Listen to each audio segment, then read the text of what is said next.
Hey guys, Mark Sparks, and welcome to the Men's Room interview series. Today's guest, Frank B. Kermit. Frank, good to have you, man. Good to see you, Mark. Now, before we get started, let's take a look at his bio. Frank is a seduction and relationship expert and teaches men about their emotional needs and how to address the emotional needs of women. He is the author of many books, hosts an internet radio show, and runs advice columns in magazines and websites. His best-selling book, Everything Out of Her Mouth is a Test, is the definitive guide for men to satisfy a woman's emotional needs. Frank has worked with hundreds of men to help them overcome their fears and become successful with women, and is one of the most respected teachers in the game today. Frank joins us today to follow up his first appearance on the Men's Room and uncover the 10 emotional needs of men and why it's important that you know them. Frank, no stranger to the show. Good to have you. Now we're just going to get into this because I think we have a lot to talk about today. And the last time you were here, we talked about the emotional needs of women and the 10 emotional needs. And if you didn't see that, you need to go check that out. But we didn't talk so much about qualifying women and categories of women and types of women. I know that's something you do a lot of teaching on. So, qualifying women, it's a big thing. What is it? Okay, well, let's start off. When you're qualifying a woman, what you're trying to do is you're trying to find out what role she can play in your life, what type of relationship you can have with her.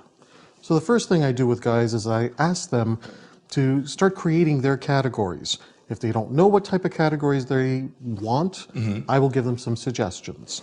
Starting off with a girl you won't have sex with at all, an off-limits girl. What type of off-limits girl? This could include coworkers, this could include relatives, this could include the women who have dated your friends or are currently dating your friends. Right. Then we move on to one-night stand girl. What are the criteria that you're looking for in a one-night stand? You move that to sex buddy. What are the criteria to have a sex buddy? Move up to non-exclusive girlfriend, exclusive girlfriend. If you're into multiple women management, a harem primary. If you want to get married one day, a wife. Each one has to have a list of criteria. And if she doesn't qualify for one of the lower categories, say a sex buddy, she's certainly not going to be able to qualify for a wife category, which would probably be one of the higher categories. Coming up with these categories is based on two things. Some of the criteria you might come up with is very, very subjective. It could be things like level of education. Could be things like the type of lifestyle that she has, her level of health, those type of things. Yeah. Other things are about how she treats you, how she makes you feel, whether or not she makes you feel respected to earn your commitment. At that point, we're looking at how she addresses your emotional needs as a man. Okay. So now we've set up our categories of these women. What do I go from there? When I start by teaching a guy in terms of having categories of the women, I always start with one-night stands. Even if the guy is not interested in having a one-night stand, he still has to come up with criteria for the one-night stand. Yeah. So I'm going to give you some of the ones that I've used in my own personal life. Okay. In order for me to have a one-night stand with a woman, my criteria is she must have been born female. She must be breathing. She has to have at least one breast. And she has to be drug and disease-free. Okay? Pretty simple criteria. Very simple. Like, this is absolute bare minimum. If I'm going to have sex with a girl, gotta have just that four. That's it. Okay. Now we move up to the next level. Having a sex buddy, a female friend that I have sex with. What are some of the criteria I'm looking for there? Well, I know she has to be discreet. If we're going to be sex friends, it means that to the outside world, we're friends, but in private, we can engage in some intimacy. Right. Let's move up to non-exclusive girlfriend. At this point, I might be looking at things such as, okay, she cannot smoke, because if she's my non-exclusive girlfriend, we're spending maybe 2 nights a week together at most, maybe 3, maybe just 1, but I don't want to be around a smoker for that length of time. Right. When I get into things like, okay, an exclusive girlfriend or a harem primary if you're dealing with multiple women management. Is she the type to be able to manage her own jealousy? Is she the type that is going to go and do something and try to hurt my lifestyle or hurt my work environment because I spend time with another girl and I'm not spending time with her? Does she have an attitude problem that turns off the other women that I want to spend time with? When we get to things like the wife category, can she support my lifestyle? Does she want to live where I want to end up living? Does she want something in her long-term future that goes counter to things that I would want? Does she have a career that conflicts with my career? Does she want to have the type of kids that I want to have? Does she want to have 2 kids, 3 kids, no kids? Where do we fit on this spectrum? Are we compatible in those things? The more specific your criteria, the easier it is to come up with conversation topics when you're actually talking with the girl. Right. Because all your conversation is do you fit this mold? Do you fit this criteria? Exactly. And so your questioning or your mode of conversation, whatever you want to call it, goes along those lines. The biggest mistake that guys make out there when they're trying to qualify a girl is that they think that it's just about making her jump through hoops. Oh, look, she likes me. Yeah, making her jump through hoops, that sort of thing. Right. It's not that at all. You really want to figure out, what role can she play in my life? And because you're coming from a place of absolute sincerity, I want to know where you fit into my life. It may turn out that in the conversation, the most that I could ever have with her is a sex friend. That's the most I could ever have with her. Right. Let's say she's not interested in being a sex friend. Well, that's great. I'll tell you what. You're not interested in being a sex friend. That's the most I could have with you based on the fact of how we're similar and how we're different. Tell you what. I'll set you up with one of my friends. You set me up with one of your friends. Right. And I call that value matching. And it's such a powerful thing because as soon as you know your own values, you can figure out, and because guys always ask, oh, what should I say? What's my next line? Or what works? How can I? And it's like, well, there's no line, but if you know what your values are and you can match those values with someone, just like you said, well, we're not going to work. It's not that you're bad. It's not that I'm bad, because we always like to be moral about it, right? It's just a matter of, I want this, you want this. So it's cool. We'll be friends. And let's move in different directions, sexually, relationship-wise, etc. So that's pretty powerful, I think. Just to wrap this up, Yeah. The only reason why a guy would be struggling to try and find a line is because he's preoccupied with thinking, how do I get this girl into bed? Right. When I see a girl and I'm wondering whether or not I should approach her, what I'm thinking is, what role can she play in my life? Absolutely. And just putting yourself into that mind frame, I'm not going up there to talk to her because I want to get her into bed. Of course, that's a part of it. What I'm really thinking is, what type of relationship can I have that would include sex with her? And just starting that conversation says, what is it about her that I can see that, I can pinpoint these things and I know they reflect certain interests I have. And that's the opening line. Right. And that makes it easy. And, I always say, if you can add value to someone's life, because you're looking for someone to add value to your life because you add value to theirs. Bingo. And that's a big way. And that takes a lot of pressure off these situations because it's not about, I know I'm good. I know I'm this and that. So what do you add to my life and where do you fit? If you fit at all. Well, let's pause on the qualifications of women for a second because you just said something that kind of catch my interest is the emotional needs of a man. And I think a lot of times we downplay how important those really are. And I know you kind of succinctly put them into 10 emotional needs. Okay, well, we'll start off with, say, the first emotional need of men, which is the protection of our reputation.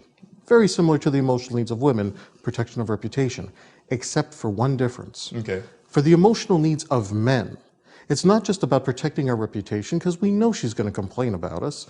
That's what they do. Women like to talk. Women like to share. Women like to connect with other women and share their problems and share their life. So yes, I know she's going to complain about me. It's how she complains about me. If she complains about me in a way that still keeps me desirable, that still keeps me attractive, my emotional need as a man, in terms of the protection of my reputation, is addressed.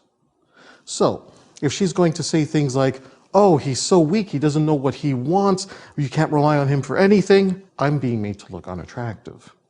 However, if she's complaining about things like, he's so stubborn, he's so pig-headed, you tell him what to do and he's going to do his own thing anyway, she's still complaining. But she's complaining in a way that would still present me as an attractive man. Right. Because even that complaint still presents attractive qualities. Do you get it? Yeah. Oh, it makes a lot of sense. So reputation, protection. Well, what's another one? One of the most important emotional needs of men is, can you support my lifestyle? For some men, this could make up to 75% of the reason that he will marry a particular girl. I didn't say be sexually faithful to her, But in terms of whether or not he's going to choose to marry a girl, up to 75% is going to be based on whether or not she can support his lifestyle. Where does he want to live? How does he want to live? The type of career he has, can she support that? Can she support the type of lifestyle that he wants to bring up his children in? Does he want to live downtown? Does he want to live off the grid somewhere in the country? Can she support those lifestyles? Right. Here's the key though. A guy's got to know himself. This is why a man must know who he is, what he wants, and how he plans to get there. Because when he's qualifying a woman as to whether or not she's going to be the type of woman he can make a commitment to or enter any sort of relationship to, it's got to be relative to what he's got planned for himself. And he can't plan for his future if he doesn't know who he is and what he wants. Right. This is core value stuff that allows Absolutely. you to be attractive because you know what you want and you're bringing that to you. Okay, let's look at emotional need number 8 of men. Okay. Sex. Here's the difference between men and women. The act of sex is a tool used to address all 10 emotional needs of a woman in one event. Sex is an efficient way of addressing all of a woman's emotional needs, albeit temporarily, but all of her emotional needs are going to be addressed through the act of sex. For men, the act of sex is an emotional need. Right. That's why guys can sometimes look like they're acting stupid. Why would a guy who's got everything going for him risk it all to have sex with some woman he's just met? And the fact is that the act of sex is an emotional need for men. So when I'm coaching women and they're asking, how do I keep my man faithful? The answer is very simple, and this was taught to me by women of past generations, much older women. Give him what he wants. Whatever type of sex your man wants at home, that's what you give him. And if you don't want to give it to him, you got to know he's going to get it elsewhere. I remember an interview I had with this much older woman. Her and her husband had been married for something like 50 years, and I befriended them, and I talked to the woman. I said, let me ask you something.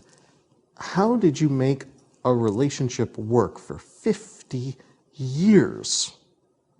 When most relationships today, within the 5 or 10 year mark, they're already contemplating divorce. Right. And her answer, she's like this little old lady, and you think she's all innocent. And her answer was along the lines of, good food and blowjobs. I'm just sitting there. And I'm looking, like I said, this is like the sweet little old granny, you think, oh, this is so innocent. Oh, they probably don't. Good food and blowjobs. And the whole concept is in my interpretation of the emotional needs, good food represents the fact that she could support his lifestyle. Mm-hmm. He wanted to come home. He wanted to have a woman who cooks for him. I know this sounds very like archaic ideas, but guess what? A lot of those archaic ideas worked, and they worked because emotional needs were addressed through a lot of these archaic ideas. Right. So he was getting the food that he wanted, he was getting the lifestyle that he wanted, and when it came to sex, his particular thing is he liked blowjobs. He got it at home, he didn't go anywhere else for it. Mm-hmm. As a guy, you've got to know what you want, again, as we said, but even sexually, and you've got to be able to, how does a guy go about telling his woman what he wants, if he doesn't know what he wants? Exactly. If he doesn't know what he wants, at the very least, he needs to be open-minded and experiment. Right. Here's the thing. He's got to make sure he's dating a woman who's open-minded and willing to experiment as well. So if he doesn't have very much sexual experience, that might become one of his criteria. I want a woman who's open to experimenting sexually, because that's important to him at that time in his life. Right. In about 5 to 10 years, he might know exactly what he wants, and maybe he's happy having vanilla sex all the time. Because there are guys who are more than happy to have the same old vanilla sex every day. And if that works for them, great. Then at that point, his criteria needs to reflect that. And he needs to find a woman who wants the same thing. Right. We have to be careful, though, when it comes to the issue of sex. Here's why. If a guy is at all emotionally dysfunctional, sex for him becomes even more important.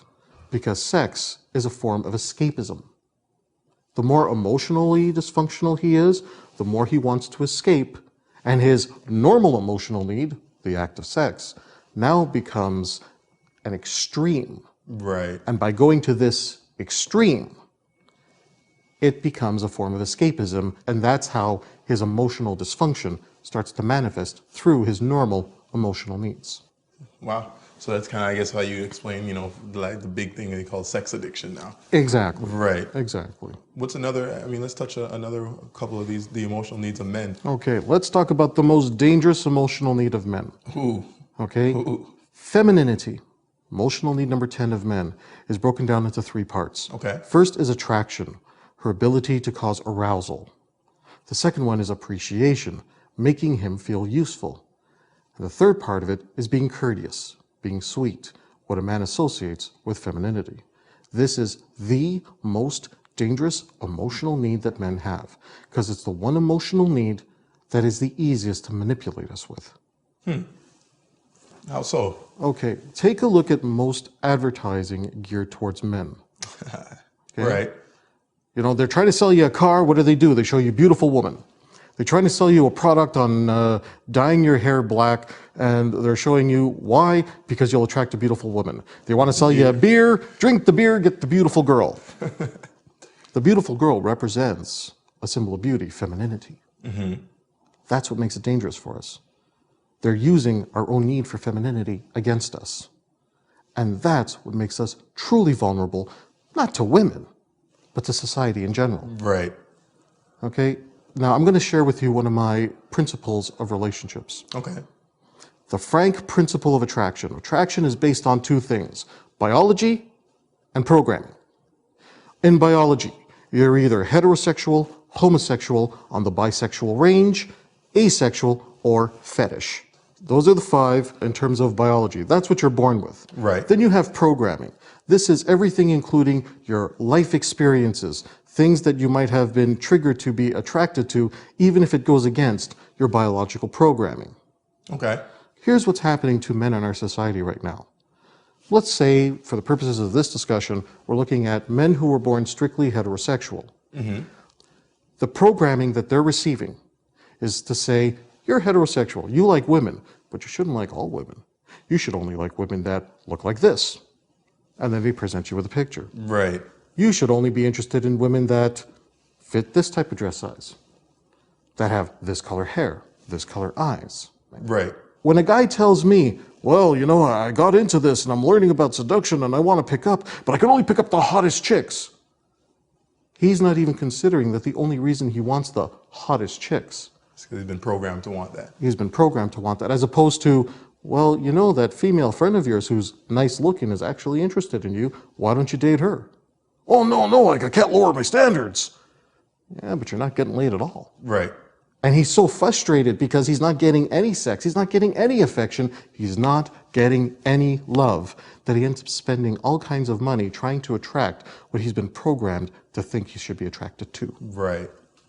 Just frustration circle. Exactly. Right. I think it's a major conspiracy theory. I haven't even touched on that in my work yet. I'll get there in about maybe 15 years. But this is what I'm looking at. This is why the emotional need of men number 10, femininity, is so dangerous.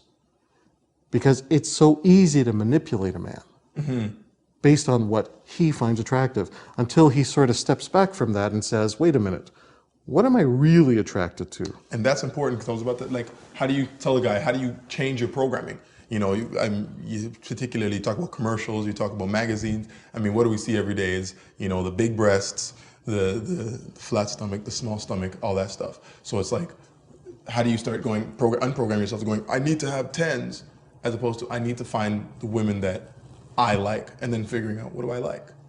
Okay, well, what I teach in my program for adult male virgins, because a lot of adult male virgins are trapped in exactly this dichotomy, where they would like to have sex, but their standards are so high and they don't have any relationship skills to get the girls.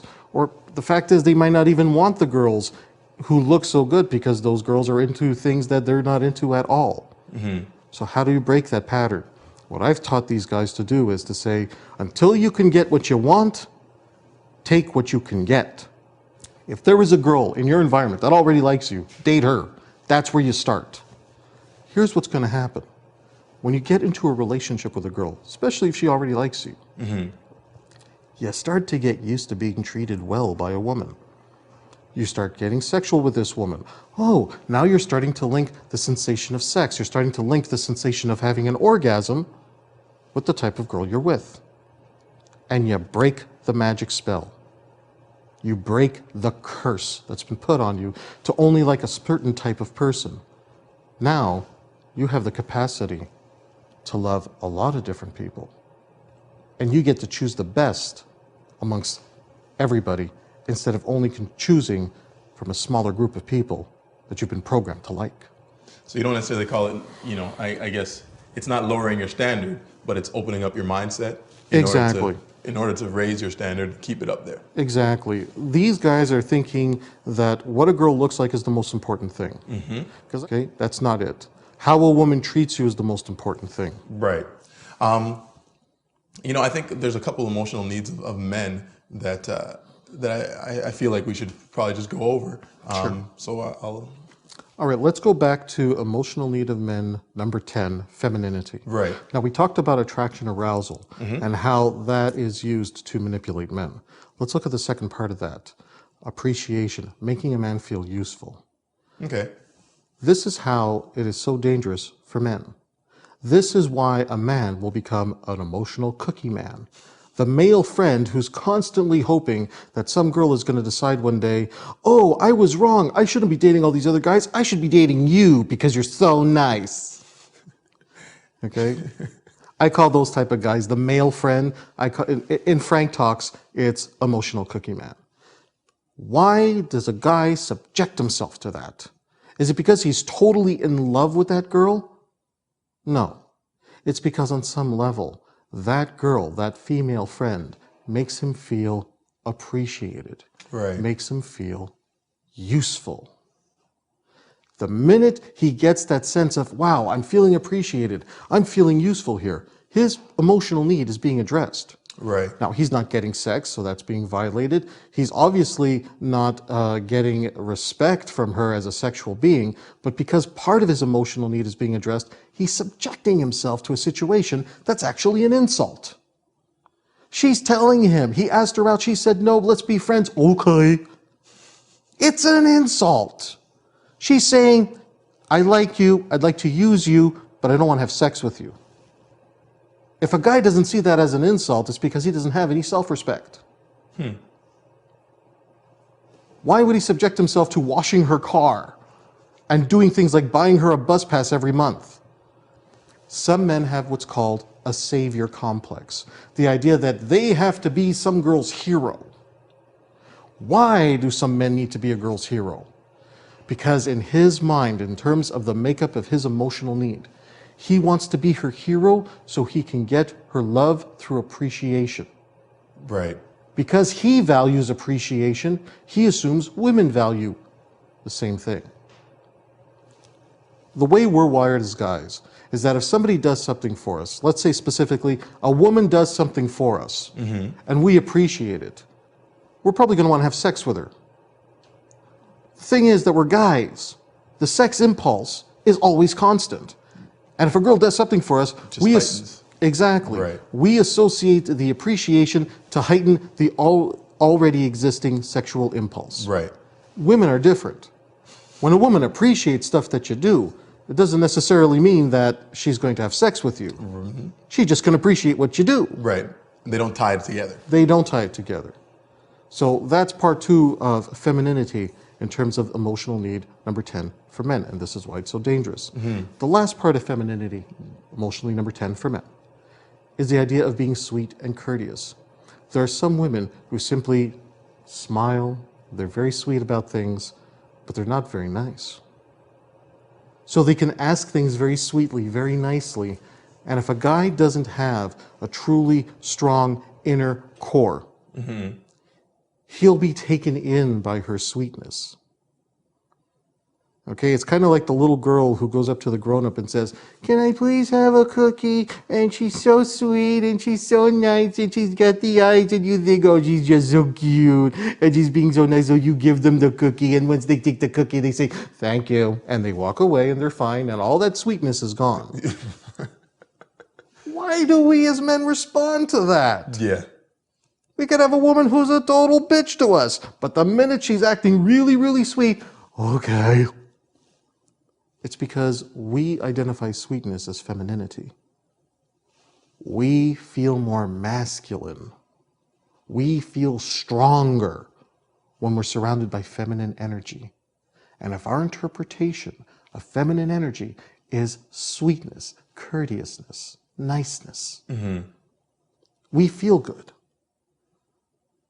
But unless you can truly identify the difference between a woman who's acting sweet and a woman who's treating you well through sweetness, you will end up being manipulated by people who on the surface appear sweet, but who have absolutely no intentions to treat you well in the long term. So I know we have a couple of the emotional needs left to cover, so I want to kind of wrap up with those. Okay, well, we have not covered emotional need number 2 of men, and that is give us our quiet time. Give us our recharge time. It is the woman that understands that he's got to go off and process all of the stuff that's going on in his head. Quiet time for a man doesn't mean that his environment has to be quiet. It means he has to find quiet up here. One of the things I teach is the idea that women have multiple levels of emotion. They'll have the emotion, then the emotion based on that emotion, then the emotion based on that emotion based on that emotion, and so on and so on and so on and so on. Right. As men, we only have a couple of levels like that. We have our emotion based on our emotion, and maybe we have that third emotion based on the other two. From time to time. From time to time. As bad as this is going to sound. Okay. I believe that women have an emotional sophistication that men do not. They can handle and process multiple emotions at the same time. They're better at multitasking than we are. They can have everything scattered around them and still find some sort of order in that chaos. In an emotional realm. In an emotional realm. Right, I would agree with that. Okay? Men do not. No, not in an emotional realm. That's why we need our quiet time. Do women need quiet time? Sure, especially if they're in the workforce, they're working full time, they're mothers at the same time. There's a lot going on. She needs a break, just like men need a break. But for us, our quiet time is an emotional need. Why? Because we don't have the emotional sophistication to handle all the stuff that's coming in. We need time to block it out, because if we don't, we run the risk of becoming aggressive. Right. We don't want to be aggressive. No man wants to be aggressive because that usually leads to tensions in the type of areas of our lives that we don't want any aggression in. That's why we need our time off. Now, our time off could be something as simple as going out with your friends, going to a bar, going bowling, going into the woodshed. It's whatever allows us to go into autopilot. Okay, all of those things, whether we go play an activity or whatnot, as long as they don't drain us further, they're part of our quiet time. We go into autopilot when we go do those things. So that way, whatever's going up here gets processed. Right. Without quiet time, a man can turn so aggressive that even the most docile guy could start having some of the most aggressive and potentially violent tendencies. How do you test for this? The way I would test for it is that, let's say I was dating a girl for a while and she was staying at my place and I said, listen, I'm just going to go out for a walk. I need to clear my head. I'll be back in about 20 minutes. So I leave and I'll go for a walk for 20 minutes. At the end of the 20 minutes, I go back in front of the house. I make it a point that she could see me from the window of the house. So after 20 minutes, she's probably going to come to the window. She'll see if I'm out there or not. If she sees me from the window and doesn't say anything and lets me stay out there, I stay out there for another 5 or 10 minutes and I come back in. If, however, she sees me from the window and she opens the window, calls out and says, Frank, are you coming back in? That's how I know that she can't appreciate my quiet time. that she's too needy and too clingy for my time, that I won't get peace and quiet unless I really put her in her place. And if I'm already dealing with all this stuff going on, when it comes time to putting her in her place, I might end up being too dominant. Right. For even my own liking. Right. That's the way I would test for quiet time. That was actually one of the things that I really appreciated about my wife. Because there were times where I would go out with a friend of mine, we would go to a coffee shop, we would be talking about, my emotional needs theories and stuff, and she was okay with it. Her attitude was, yeah, go have fun, relax. I know you've had a hard week. This was when we were still dating. I said, wife material. It's funny because I think you say quiet time for men doesn't have to be quiet time. And, you think of sporting events or going out with the guys for a beverage is a big thing where guys, and you're just like, well, why do you do that? Because, and I think a lot of guys don't realize that it's a moment for you not to have to think emotionally. Exactly. You can just go hang out. Okay, the key, how do you know if your quiet time is working for you? If you end up feeling replenished at the end of that time, it's your quiet time. Right. Even if it's noisy, it's your quiet time. Right. If, however, you come back from it feeling even more drained, then it's no longer quiet time. If hanging out with your friends drains you more, it stops being quiet time and it becomes something that you got to change and find quiet time elsewhere. Exactly. So we have two more emotional needs that I'd like to cover. All right. Emotional need number 7, one of my personal favorite. Okay. Put us, the couple, first. Big. Very big for men. And they don't always realize it. Usually a guy will end up in a situation where the woman that he's with is not putting the couple first. And he knows there's something wrong. But the idea that, well, everybody's an individual and you don't own me and I don't own you and you can do what you want and I can do what I want and you can go have fun and I can go have fun, it doesn't work for long-term relationships. Right. That's the reality. Period. So I'm going to give you an example of something that happened in my life to give you a clear idea as to where I came up with this idea of put us first. Okay. Because I'm overweight, whenever I would date a girl, I made it a rule never to meet her friends until after I've had sex with her. Here's why. It was my experience that if I started dating some girl and I ended up meeting her friends would tell her, you shouldn't be dating this guy. Look how overweight he is. You really want to be seen in public with him?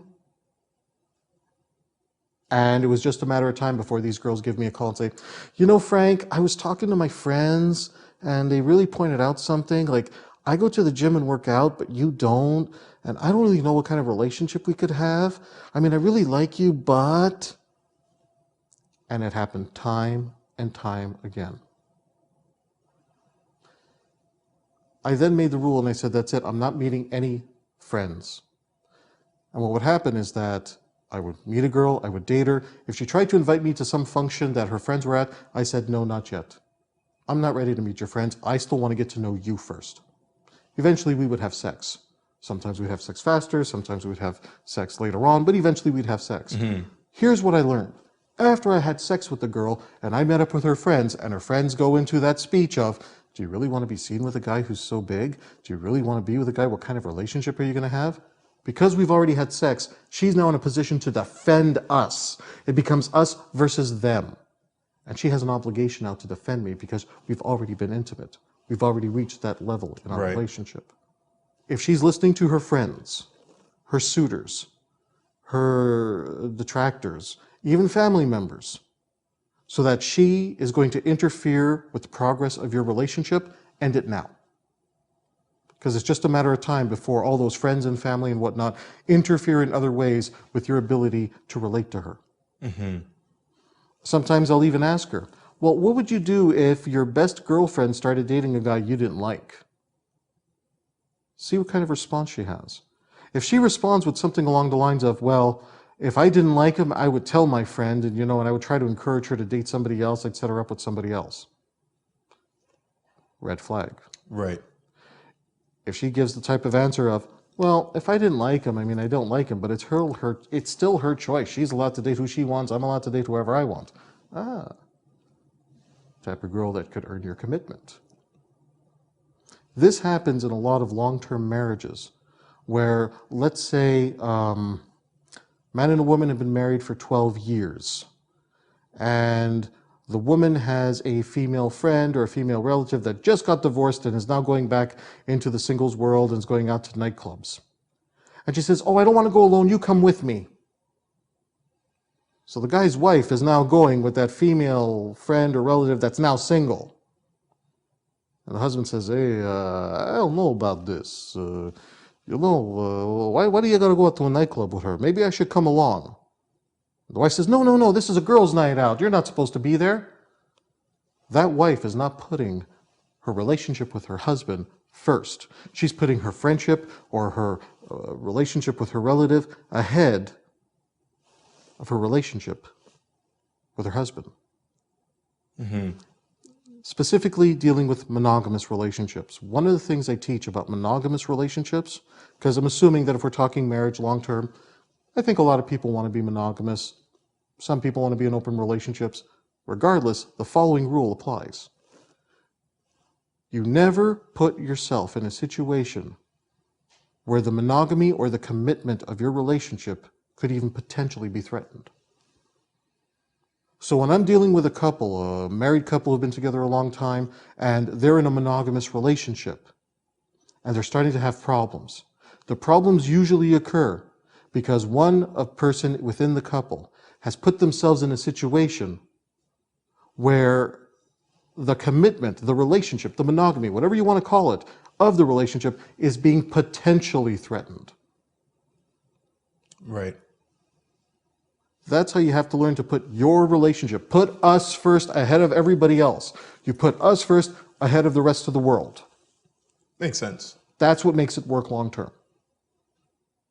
And that's what a lot of people don't seem to get. And guys who are in that situation thinking, well, I can't tell her what to do. You know, she's an independent woman.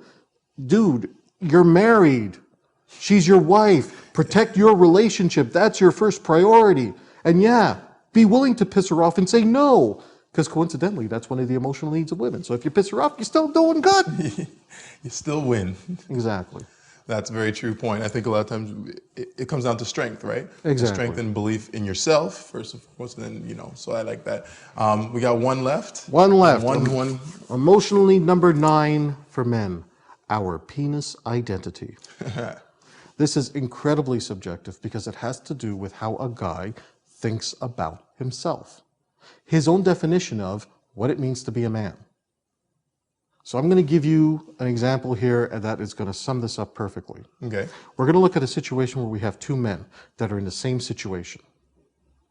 Guy number 1 is in a situation, he just finds out that his wife's baby is not his. She had sex with somebody else, she had a baby, he thought it was his, turns out it's not his. Yeah. And in his mind he says, well, the definition of a man is that he stays true to his commitment. And I made a commitment to take care of this woman, I made a commitment to stay married to her, and I made a commitment to take care of this baby even when I thought that because I thought the baby was mine and now it's not. Well, this kid is an innocent in the situation and I'm going to stay committed in this situation because that's what a man does. In the second situation, guy has a wife had a baby with another man, he thought it was his at first, DNA tests come in, turns out it's not. And he says, no, I'm not sticking around for this because no man should be being taken advantage like this. No man in his right mind would stay in a situation like this. No man should be used like this. I'm out of here. Who's right? Who's more of a man? Well, that's, as we say, that's subjective because it depends on what your definition of manhood is.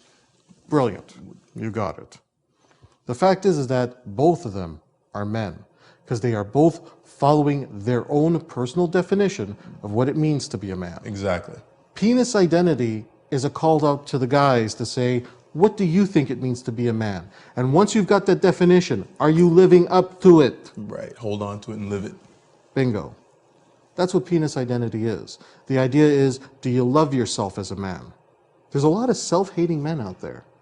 Guys who, especially if they were brought up in this post-feminist era, where there was so much hatred directed towards the gender of males, that they grew up in that thinking, oh, men are bad, men are scum, men are pigs.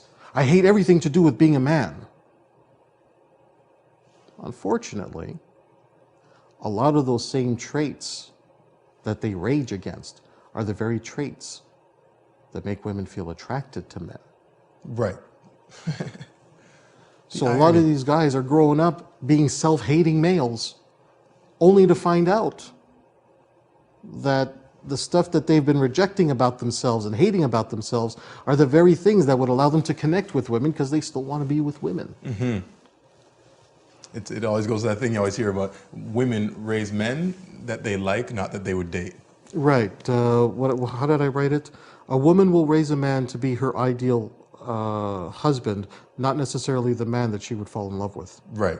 And it's so, and this is kind of where that whole self-hate comes into a lot of times, because we're raised, a lot of men were raised by women. I myself was raised by my grandmother and a mother. And so you're raised by all these women, and they always raise you to be a good boy, a nice guy, as you say. So that's where you get that cookie cutter guy, or that, and you feel like, oh, that's what women want. Well, no, that's what your mom wanted. No, that's what they wanted in terms of an ideal husband, but that's not who they ended up dating. Right. That's not who they ended up being intimate with. Right.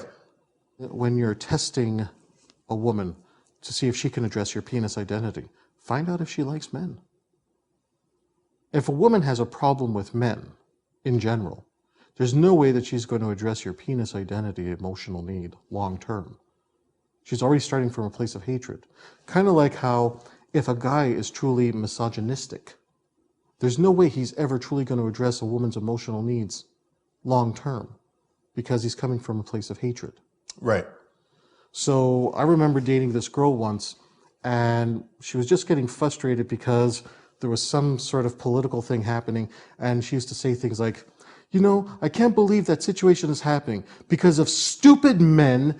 And she started going on about how, men are like the source of all evil in the world. You cannot build a relationship with someone that has a hatred for your gender. And if you have a lot of self-hatred, it doesn't matter how much she's going to love you. You can only build so much if you don't love yourself first. Right. And that's, I think it comes down to it as a core value that you teach, and as do I, and as we definitely believe in the men's room, that you've got to love what you're doing. You got to love who you are. You've got to be, in touch and enjoy yourself. And in that, there's attraction. And making sure you're meeting all those needs, as we just spoke about, is a very big part of figuring out what your values are, figuring out who you are, and loving that part of you. Frank, we could sit here and talk for hours and hours, and I'm gonna right now have to take this opportunity to thank you for coming into the men's room yet again, and I look forward to talking to you, I'm sure, in the near future. I look forward to it too, Mark. Thank Thanks you very again, much man. for having me. Really appreciate it. Mark Sparks in the Men's Room interview series. We'll see you guys next time.